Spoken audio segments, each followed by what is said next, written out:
Maybe we got sound? Yeah. Okay. Sorry about that. The cat walks across my mixer. Kills me. Here we are today in Canvas of Kings. We're going to be trying out. I have made a map with it, I won't lie. It's very cool. I just figured I would test it out now again on here, doing an actual live stream. I'm also using my Blackmagic 6K Pocket for this particular video. Just kind of wanted to, step things up a little bit. Something I've been meaning to do. Anyway, I might regularly use this because the regular webcam I use, I think, is lacking. This is actually as close to 6K as we can get, but it's going to be smashed down, obviously, for whatever you guys are going to be getting. But anyway, here we are. I'm going to go ahead and minimize my my camera here, even though it's the big, beautiful camera we're using. I'm just going to swap this over. And now we're going to come over here, and when you open up, you are met with this. I'm using my middle mouse button to pan around here. And from the top here, you have your menu for a new open save, blah, blah, blah, the user folder, all the stuff that you normally would have. The export mode, when you click on this, gets rid of all the rest of your interface and opens up all the stuff you want to include and use in your export of your map, like the map area, grid, the resolution, blah, blah. This, I have it set really high here. Let's just go down to 400 or something here for now. That's like a 4K map. It's pretty good. The type, the folder you want to stick it in, export it with transparent ground. I guess if you're going to put other ground behind it, only ticked groups, export the screen, which I do a lot. Export a map area, which this is the framed area with or without the grid. Resolution can be changed in the map settings, etc. And then export a screen as a WebM video. So this is pretty cool. You set it to the resolution you want, or actually it does 1920 by 1080.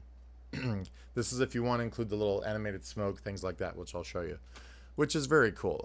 You can also just put that on your VTT or whatever if you don't want to do that here. Okay, hopefully you guys can hear me okay, and let's jump back. So we just hit the back button here. Obviously, this is going to be the framed area, I guess, from what I'm gathering. It goes way back to where you can't even see anything, so pretty cool.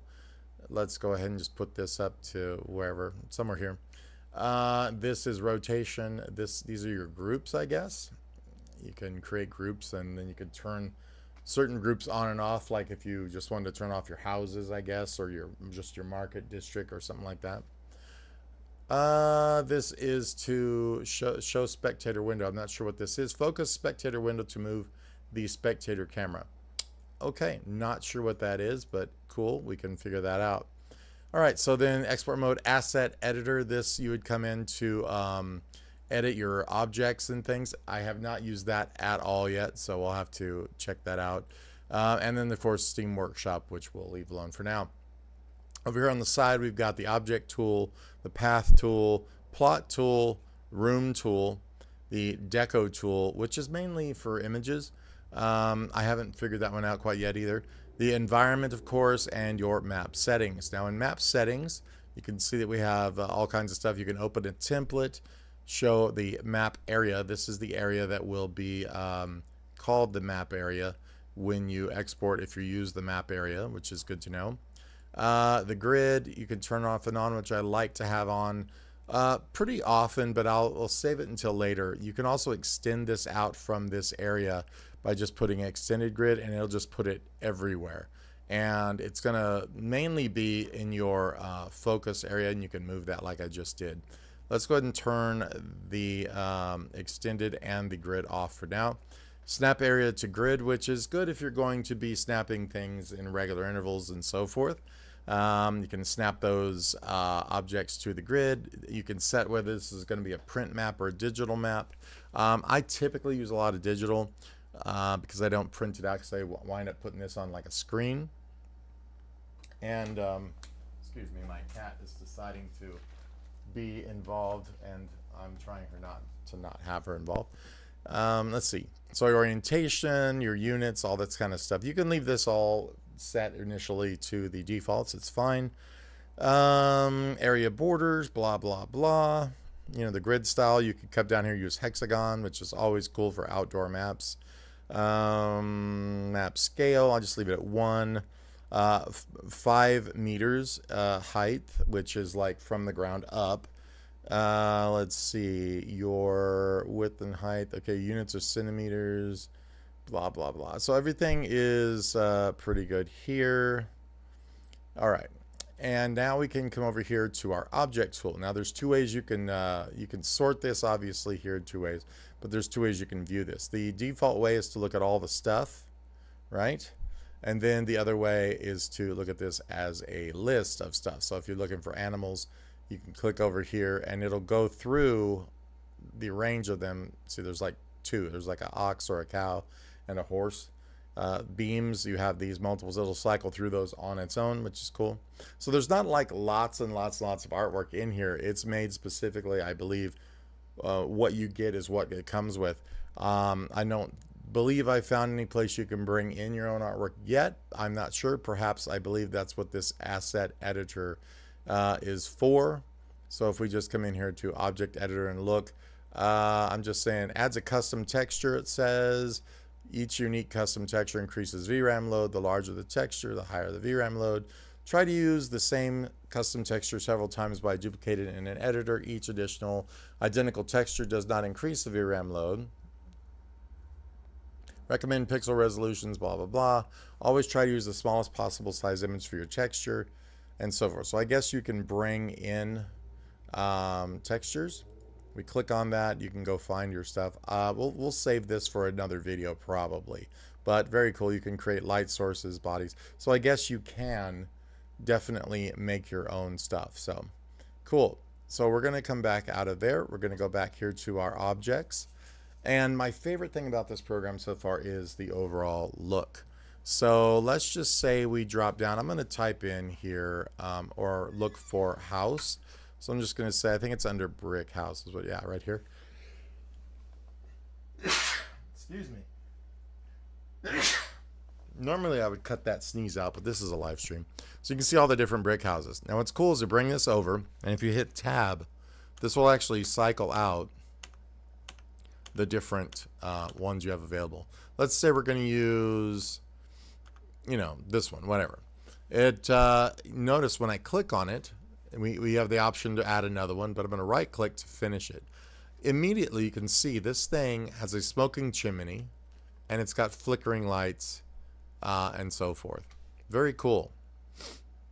Let's go ahead now down to, let's say, the path tool. I'm going to go and look at the elements as a grid here. And let's say we want to add, you know, some footprints walking around this house with this little tool. So I'm just going to click from the front door, maybe around this bush. You can see it automatically starts making the path, and it looks very cool and rounded because we are using like a Bezier handle situation. I'm going to click there, right click to end it, and then when you click off, it will put that in place. But I'm going to move a couple of these around just to say, you know, I'd like these to look more like this instead. You know, you can adjust all your points and curves and so on to get this however you want it.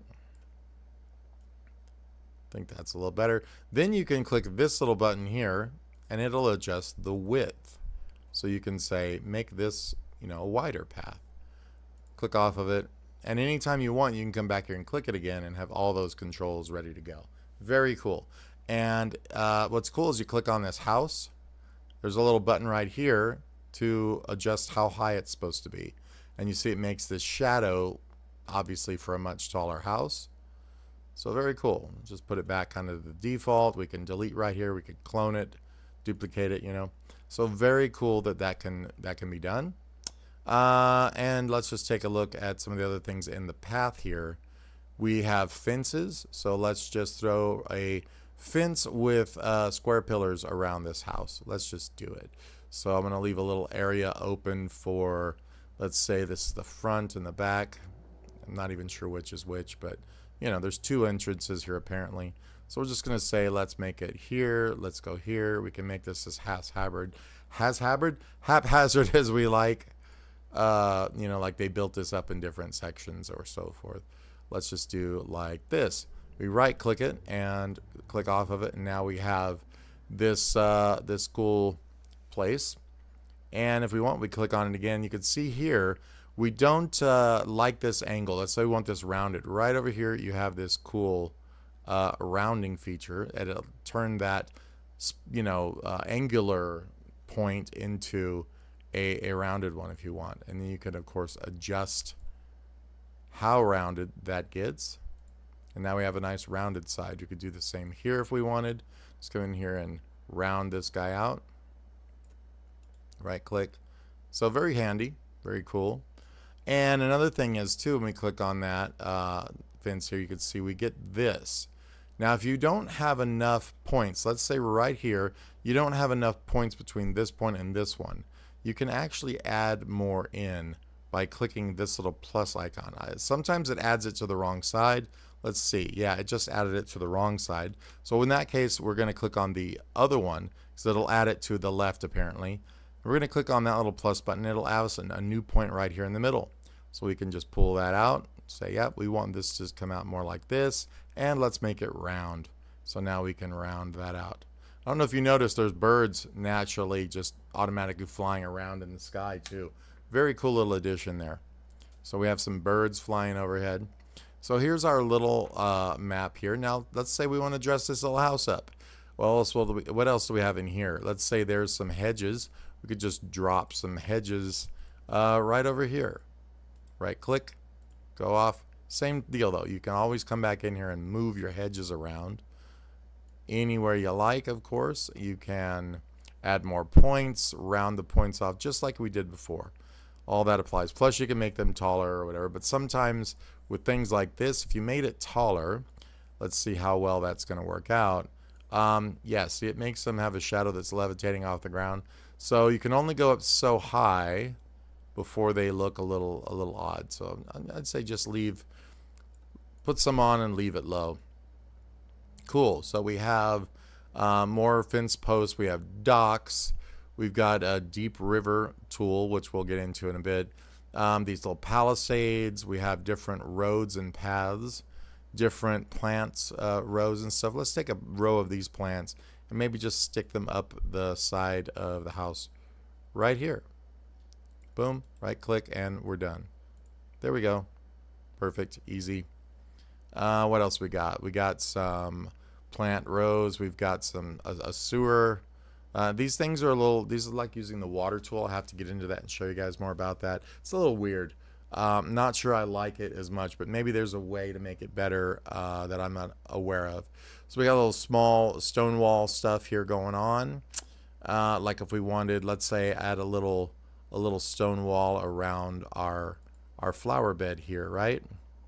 Let me make sure I'm doing this correctly. So right here, and we'll just go ahead in here and add a little wall that goes around that. We can press enter, we can right click, click away, there it is. So there's our little wall now. Let's say we have bridges, stone bridge, we got stone roads. These towers are great. I'm not gonna use this yet, but you could see that, and you can tab and well, maybe not on that one. There's some of these towers you can tab in and change what they are. I think I'm not, but walls, of course, you know, without towers, easy enough to do. Get rid of that dude. So many things. So we got this wide dirt road, we've got wall only battlements, you know, little wooden roofs, other bridges and stairs and stuff. Let's move on now to well, let's add a couple more things, and then I'm going to show you guys something really cool. So what do we got in here? There are lots of stuff. It's hard to see, in my opinion, this way. Sometimes I like to just search for it with the list tool here. So we want to put an animal here. Let's put a horse grazing out here in the yard. Boom, done. It's got a little bit of a scale change. We have it set to scale up and down. I think there's a randomize right here. Every time you click, it'll randomize. You can change the scale if you want, but to rotate, you're just going to use the Q and E key, you know, however you want that. You can click arrow to go to the next object, space, endless paint mode. That way you can just paint away with, you know, these guys apparently. I'm not sure how that works, evidently. Cool, so space. Oh, I guess if you just, there it is. You hold space and it'll put a whole bunch of them out there. Okay, let's see if we can undo that. Cool. Okay. So also, and this is on anything, not just on the animals, but you can scale up or down by using your R and F keys. Real simple here too. Get the world's most giant horse. Then you can lift and lower, and you can place and right click to abort. So pretty simple setup if you guys think that's cool. Let's check here. We got birds, things we can add. I don't know if you put a bird, does it stay there or does it move? I think it just stays there. Odd, but okay, cool. Boats, branches, you know, all kinds of stuff. You guys can, you can add, you know, all kinds of nifty, you know, extras in here, and it does it sort of in a very randomized way. You know, if you wanted to, let's rotate this branch around to be more like this, and then maybe a couple over here. You get the idea. Okay. Brick house, bushes. Let's say, where's our trees? We'll just go down here to a tree. And I realize I'm wasting a lot of time here, but you get the idea, I hope. Cool, there we go. Nice little plot of land. And yes, it is all in black and white. I really honestly wish that you had the option to color this, maybe in a future update, but it's pretty cool just the same. Okay, so you can add smoke in here separately, all kinds of stuff. Rocks, you know, throw some rocks around. It does these randomized rocks, however many it has, you know, loaded up here. I mean, they allow. Stone fragments, same idea. You know, this could be used in multiple ways, like maybe somebody's chipping statues out at a local statuary. I think that's the word. So you get the idea. I mean, you could pop a whole tavern down, etc. Okay, but let's look into the next thing. This is your plot tool. Now this is quite cool. I'm going to back away from our little house there. And let's say we have somebody wants to make a campsite somewhere. And let's say we want to have, you know, a whole campground. Well, you can actually just, you know, make a group or an area here, however big and whatever shape you want. You right click that and it'll populate in this this little campsite. To me, it's a little far because, you know, our little campfires and stuff are a little far out, but let's pull the sides in and see what we get here. And you're wondering, I'm sure, well, can you make this custom as far as where those things are placed and all this kind of stuff? Yes, you actually can. And the way you do that is once you have it, you know, set up and placed. Sorry, I'm having an issue here. Let's say I want to move this tent right here. You can't just grab it and move it, but when you click on it, you can see there's a little outline. There is a little button here that basically kind of breaks it out from the rest of the group. I don't know if you guys are looking at, if I'm looking at this, or yeah, it looks weird or not, but let's just tilt this down slightly. Okay, so you can break this out with this little button here. When you click on that, now you have this its own separate deal. So you can bring it up or down, you can rotate it around, you can now grab it and move it, let's say a little closer to the fire, a little closer this way, whatever you want to do. So you're not locked into these placements, which I think is a great thing. You just click on the one you want to move, click on the little breakaway, move it up closer to the fire, turn it around, you know, all this. Do this one too. It's beautiful. Okay, there's our little campground. You can put your footprints in, your little roads around it, whatever you like. You take a little an ox cart and just, you know, set it over here because maybe they're gonna take this ox cart into town later. There we go. All right. So let's go back to our plots now. We also have this castle surface, which if we just start plopping stuff down here, this creates basically an area that shows this is kind of like a castle surface. I mean, it's pretty self-explanatory. We have this snap to paths, whatever. We don't have the option. We have the option here, though, of raising it up and lowering, whatever we want. As long as you click on the actual line, we can curve the walls. We can add more points, just the same. So very cool. I'm going to just delete that for now, or that point at least. There we go. Citizens, we can drop in groups of people here as well. So there we go. There's a whole great group of people. And the cool thing is, yes, you can take these people. I don't know if you can grab all the points. Let's find out. I have to move the points individually apparently. But we'll just take these people and have them in and around our little campsite to start with here. So there's 4 people now. I'm going to spread this out a little more to get some more. And if we want, you can actually lessen the density or raise the density of those people, so you can have those on your map. They don't move. They're just there to, you know, establish that there are people. Cottages. All right, let's move out to a little wider spot here, and let's create an area where we want some cottages. Now you can't get too big with these, because if you get too big, they'll tell you, you know, it's too much to fill in. But this will work, you know. And like I said, you can still go in. You can move around all the houses. Matter of fact, we could take this one and swap it out, clone it, and then just stick another one here. And then we could take that one and, you know, turn it, whatever we like to do. I'm not sure, but I think, okay, you can't tab to change it at that point. We can just adjust its scale, how tall it is, and its rotation. So you guys understand how that works. Just move it over here now. We can duplicate, say, this one now. Pop it out, clone it, pull one here, rotate that way. You get the idea. Come in here and make another tree right behind here. Maybe even one here. You get the idea. Okay. Just drop it in a couple of small trees. All right, so with that, let's go on here to more of these plots. They get better. The District of Craftsmen. Sounds like a band name or a country. Let's just say there's craftsmen around this area over here. So we're just going to make a cool shape. And now, right here you can see, oh, there it goes. It's looking great.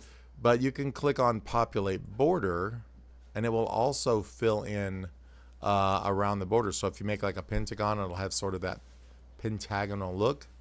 So we're just going to go ahead and turn that on. Plus, if you do collisions, this will keep things, I think, from colliding with each other. I'm not so sure, but definitely from anything on the outside. So we right click, we'll let that go. And now look at this. When we move in here, we have all of our smoke from our smokestacks. You can see this one here going. We've got chimneys, you know, we've got lighting, we've got the trees wobble around. It's beautiful. And at any time, you could still go in here, separate this one building out, move it, whatever you need to do to make it your own. It's beautiful. We can come back in here and put more roads, because we have those we could just paint in with the path tool again. So if we just come in here and look and find, let's say, this kind of a ugly path, I like to call it. There's also this one here that's wide dirt road, but I think that's what they're using here. We'll just come in and make a little curve here that leads it down this way, maybe through on down to our campsite. Okay, and then we can click on that. Now this gives you an option to add stuff around it. Not really, you know, needing that, but that's cool. But to click here and change the size of this is what I'm more interested in. So if you click on one of the actual dots, you can now up the width to match, let's say, the road you already had going. So it blends in nicely with this one. Pretty darn cool in my opinion. You could extend all these roads out, you know, anything that you have that you want to connect. And we can come back in here now to our plot tool again. Now we have the District of Farmers. Let's say maybe there's some farmers that live out this way. And you can make these things pretty huge. It'll tell you when it's getting too big. It'll say area too large. But here's our district of farmers now. You can tell they live a little more, crazy life. But it looks so good. All of this stuff moving. Imagine this being your map, and your players are moving around on it or whatever, or at least referring to it. But if you use this as a map, like on a VTT or like your actual like a monitor or something laid down, that's how I plan to use them. Very, very cool. I've got a town that I'm rebuilding that looks great, that it's huge, and this is perfect for.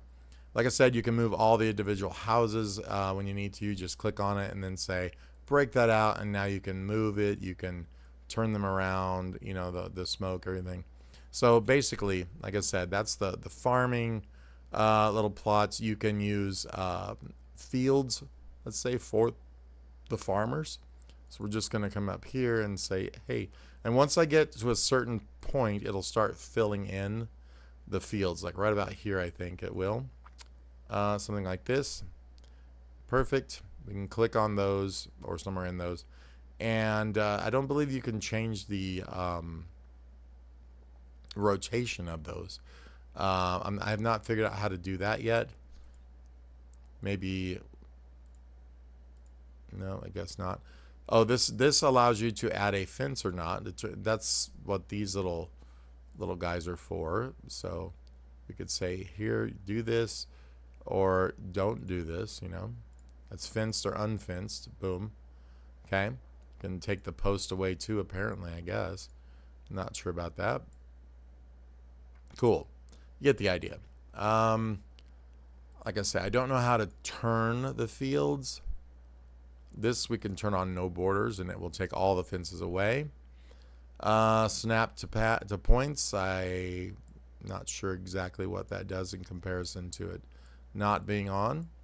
Collision check will turn off and see if there's any difference. Not really. No border is on. And like I said, if I want my plot running the other direction, I'm not really sure how to get it to do that, to be honest with you. I have not figured that out. I guess you move some of these points. There we go. So if you wanted it this way, right, you just pull some of these points down to try and help dictate that. Now, if you have too many points, just delete it here. Looks good. I'm going to try and move some of this around to where our land maybe will turn toward the direction that it seems like our fields, there we go, should be going in. Perfect. Okay, you get the idea, I think. Then we have our merchants, which is a really, they're just as good as all these others. They're just, a little more intense, I think. Just pull this around here, maybe up here, and right click. And if they don't pop in, I've noticed, I'll just go back here and draw this. It's not invalid or anything. It's just sometimes they populate automatically and sometimes they don't. So that time it did. If they don't, you can always click on populate the area, if it doesn't populate. So this is automatic here, so it worked just fine. You can snap to paths, and this will make this a bit more what do you call it, follows this like these others do. This is more of a grid by default, I guess. Let's go ahead and delete that plot and redo that with snap to paths turned on, which we'll do like so. I don't know why it's not letting me turn that on. Populate borders, I'm sorry, is what I was looking for. So right here, we'll just bring this up here. I think snap to paths works if you have an area on, but I know I could be wrong still. All right, so anyway, right click, and you can see with populate border, it does kind of follows the shape a little more, if that makes sense. Cool, so we have all these little smokestacks and all the cool stuff going on. You can come in here and select an individual person, I believe. You can do a house and pop that out. The person, I guess that's, you can't, because that's probably, oh, that's for all the people, we the people. But yes, individual houses, trees, all that you can do. But I guess all the people were put in probably. Um, there's an individual person. You get the idea. Nope, that's a road. So I think the people are as one group. Cool. So the water, and you could do forest too, which is, I'm sure you were wondering. Yes, you don't have to put trees one at a time.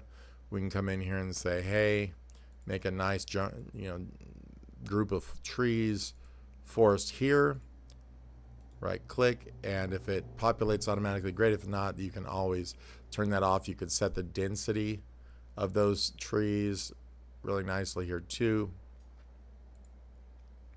There you go. And it's just a really cool, I honestly think it's a really cool thing. So the all this stuff, your market, you have a logging camp, on and on and on. The water, though, let's talk about that.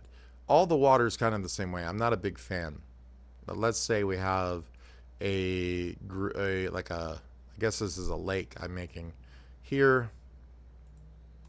You can see it's okay. I'm not a big fan of it. It moves a little, which is cool. I'm going to round out some of these edges just so it doesn't look so bad. Let's just get these rounded more. And if there's another way to make this look better, somebody can definitely come on and tell me. I'm just hitting these rounded off buttons here. But it's not horrible. It's just not how I would do my water if I was making this 100% from scratch or whatever, or in another piece of software. Cool. So there's our water. It's okay. The deco tool. This is for bringing in images and stuff. Imports images. So it does not compress, so it uses more memory, obviously. Labels is right below that, so you can keep the design of the previously placed one and the size if you want. You just click on add label and it will stick it where you want. You can scale this up or down, rotate it, and so forth. And when you click it, obviously these things all come up. You can say Crap Town, right here to name your town if you want, and you can use as many labels you want. They do scale though as you move in, which is a little weird. But when you get your area framed out where you want your map to be, let's say it's going to be for here, then you can size it from this point, and when you do your capture or export, it leaves it at that moment. But the second you scroll out, I find that weird that it doesn't lock it in place. That's something that probably should be, have work done on it, because I think these should not move at all when you put them down. That's just me, but that's what I think. So this show legend, it's like a map legend. I'm not exactly sure what is supposed to be in here, because normally with a legend, you would have, mile markings, all this stuff, but I'm not so sure, what's supposed to be going on there, or if it's an unfinished part. I don't know.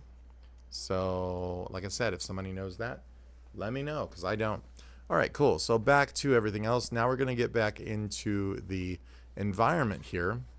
And I've been talking about the smokestacks and the lights and stuff. Well, what good are these lights if you can barely see them? So this energy, this is going to bring up the brightness. But if you turn it down, now we're at night. And look at this. You can see all these flickering lights happening around town where people are, at with their little houses and their whatever. You can change the brightness of stuff, how bright the bright gets, how dark the dark is, and so forth, your contrast and all that. Your ambient light, the watercolor you can change. The watercolor is probably something I would change for sure. So we can just click on that and pull that down a little more darker and a little less electric, so a little less saturated there. The light colors, of course, I think are fine, but you can change that. The smoke color you can change. Your black level, the shadow position. This is something we'll show you in the minute for the daytime, and just the overall ambient light. It's a bit blue, but I think it's fine. So let's go ahead and change our energy back up to 1, and now we can look at our shadows, and you can change the position, the length, and so forth. So if you don't like where the sun's coming from, just swap this around. You know, maybe it's coming from up over there. You can actually change the smoke direction as well. I have to remember where that is, but weather, I'm sure it's in there. And then your shadow length, of course, is right here. So how long those shadows are, how short those shadows are, can adjust. How, you know, that this is how close to sunset it's going to be, etc. The opacity of the shadows, obviously, is a good thing. So somewhere around here, I really dig personally. And let's go to weather, and you can see now you can cast shadows from our clouds going by, which even I didn't know was there. You can adjust their speed, and of course their direction you can change. You know, which is pretty darn cool. Yep. So let's just kind of get it back to maybe something like this. Personally, I'd like it if the shadows had a little more softness to them. I think they're a little harsh on the edges, but that's just me again. So this just gives you how much shadows. Fog we can add, which is pretty interesting too. I dig that. Just, you know, turn down the density slightly probably. You can add in snow to where your roofs and stuff look like they have snow on them, and the ground as well. You can also make it snow by turning up this amount slider, and you can actually see the snow falling. I wish they would do rain to where it would add puddles and snow as opposed to stuff on the buildings. Maybe rain puddles on the ground would be really cool, but probably for another day. So unshaded or not, I think that is the snow that it's talking about. And the snow here, it's probably going to be more taxing to be shaded. I don't see a difference personally right away. The layer color red, you know, it's the snow of blood. And then of course this color here for the little snow blood flecks dropping in the air. Yeah, so there you have that. And then of course our settings we went through before: horizontal, vertical, the map scale, height scale, etc. And let's go ahead now back to the where we can turn the grid on. So show grid. Let's turn off the snow. That's another thing I think is probably pretty important here. Let's just go ahead and turn off that and turn off that, and make sure now our grid is going to be on here. By show the grid, and then going ahead and down. Remember I told you to extend the grid. Now we can see this everywhere. I don't like the red. I am a fan of old school graph paper, so I'm going to go here to this sort of blue-green color and make it dark blue-green, kind of. A little bit of color in there. Let's just see how that works. Pretty good. Looks like old school graph paper to me. So you get the idea. The clouds, once again, I think the clouds are a little heavy in the sense of how thick they are, how, you know what I mean? If you could fade those clouds out, it would be great. I think they're a little strong personally. And yeah, so this is Canvas of Kings. You know, pretty simple to use. Didn't go into absolutely everything, but you know, mostly. You know, plateaus, this is going to be more like your land mass kind of, you know, raised up area, the idea here. And you can change the edge of this as well. The gradient, the rotation. The gradient is going to be how wide or how strong that is. I'm not really seeing it change personally. I'm not sure why. You can raise the level of it like this, which makes it pretty cool because now it looks like it has some some depth to it. The gradient is going to be, I would imagine, should be the smoothing of it. There we go. It reacts after the fact. So this is how steep it is. Got it.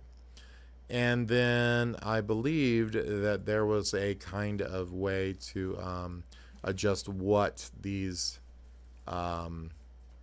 edges really were. That's the height again. I thought you could select what these really were made up of, like whether it's gravel or something. Maybe I'm thinking of another thing, but we'll check here. Let me just check in the B. Okay, that's the same properties. Yeah, so I'm not sure. I thought I saw that somewhere. Show contours, maybe. No. Okay, that's the outsides. Yeah. Rotation of the texture.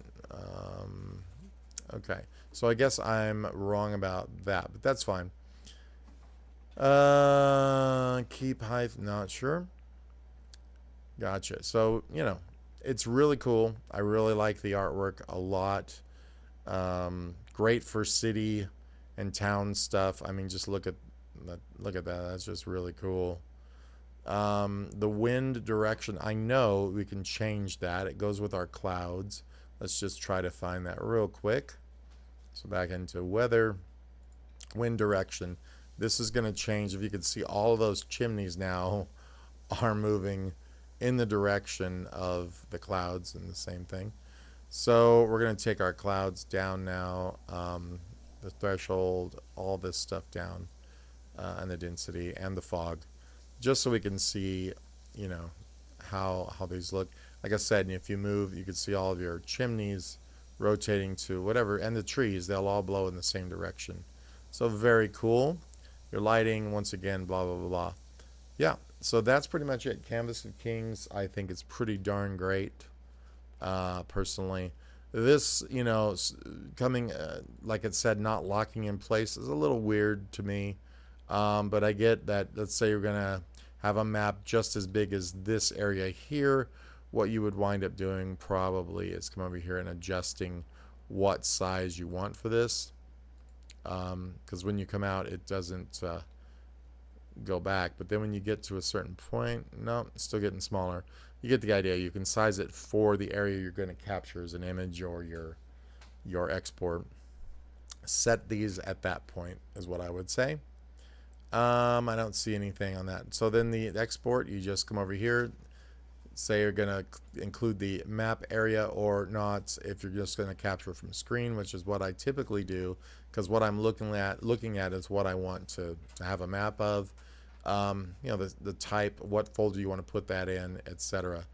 And if you want to do it as video or not. And that's pretty much it. I mean, it's actually very simple, but, you know, pretty powerful and quick. I mean, if you need a town, especially within 20 minutes, you can knock that out and it'll work great. There's a lot more objects in here I have not really included. There's not tons and tons, but there's enough to definitely do everything you see here. And yet again, I haven't gotten into this asset editor, but that's something I'm going to make some objects on something like Procreate and then bring them in and see what they look like. So cool, maybe I'll show that as an update.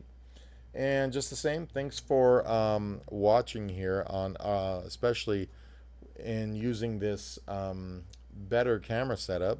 It's something I use for filmmaking. I don't use the hairbrush, obviously, but it's something I use for filmmaking, and I figured why not just jack it into the computer and use it as a webcam, since it does have that ability, just for some better videos for you guys. Okay, cool. Well, thanks for watching, and there'll be a lot more stuff coming up, and have a good